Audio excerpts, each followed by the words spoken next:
अस्सलामुअलैकुम। मोहम्मद अज़हर सिद्दीक अपने programme mess views के साथ हाजिर खिदमत है।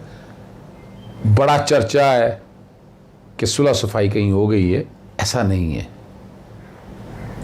एहसन इकबाल ने जिस तरह आज मीडिया से आके गुफ्तगू करते हुए कहा कि इलेक्शन अगस्त और सितंबर में, जब अगस्त तक है टेन्योर, उसके बाद होंगे, इसको सीरियस स्टेटमेंट लिया जाए और लॉन्ग मार्च से रोकने की बड़ी कोशिश हो रही है। मुल्क की इकॉनमी का सत्यानाश ना हो जाए, वो बुनियादी तौर पर तो ये बात है। ये हुकूमत तो फेल हो चुकी है। जो साख डॉलर की वजह से नीचे आया था, साख डॉलर की वजह से नीचे आया था, वो फिर परवाज़ उसकी ऊपर को वापस जाना शुरू हो गई। तो ये मिथ भी टूट गई है।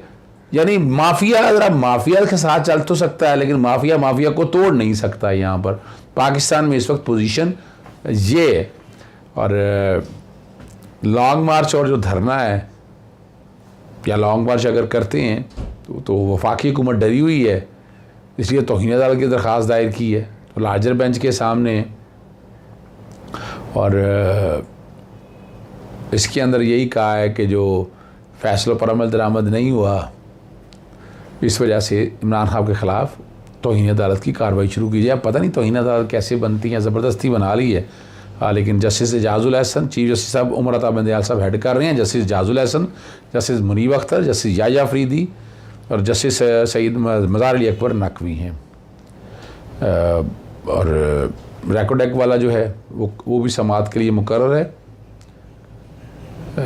आपको लेके चलते हैं आगे बातों की तरफ। अब ये भी एक मजाक बनाया हुआ है कि अटॉर्नी जनरल का शाहरुख जताई की बरीयत चैलेंज करने का फैसला है।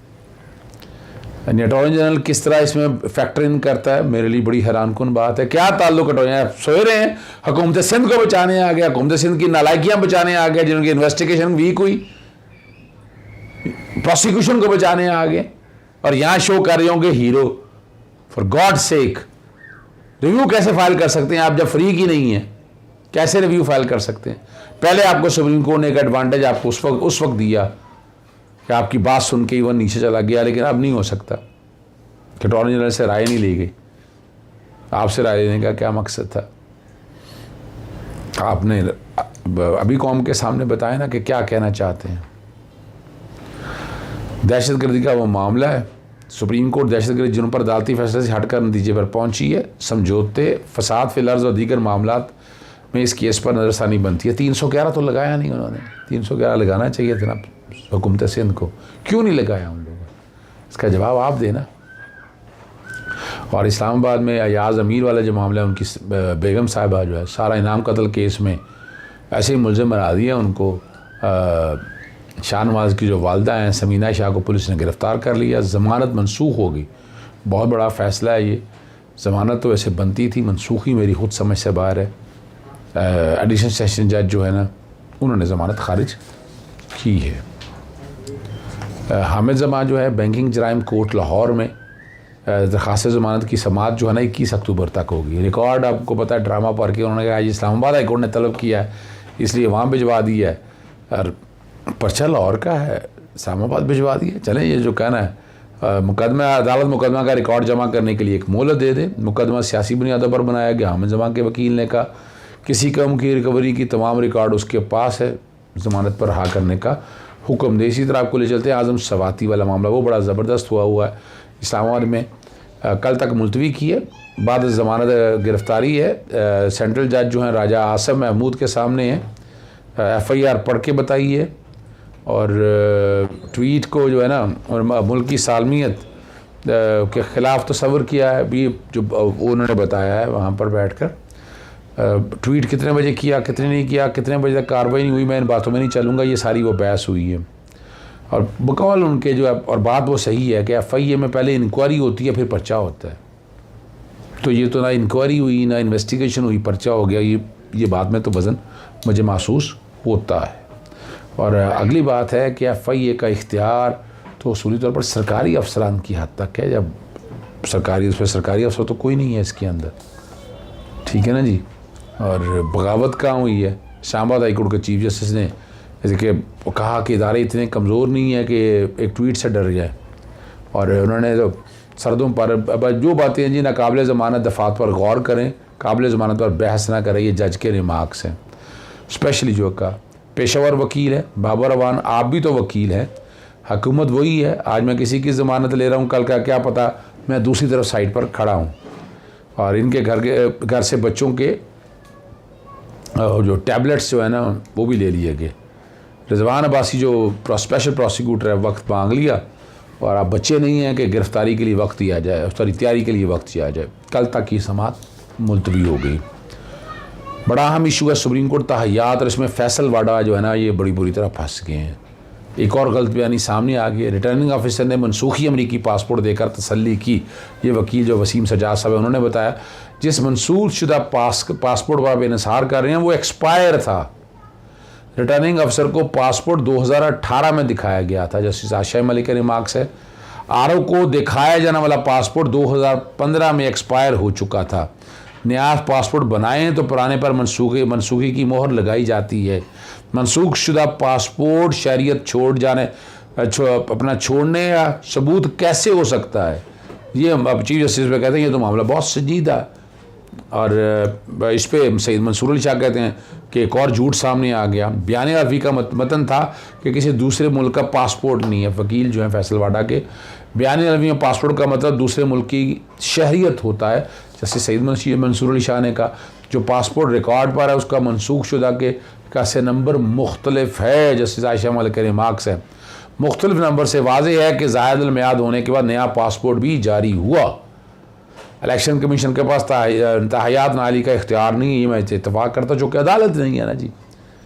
और हाई कोर्ट के पास तहयात नाली का इख्तियार मौजूद है। जैसे सईद मंसूर अली शाह ने फैसल वाडा की तैयारी के लिए वक्त मांग लिया।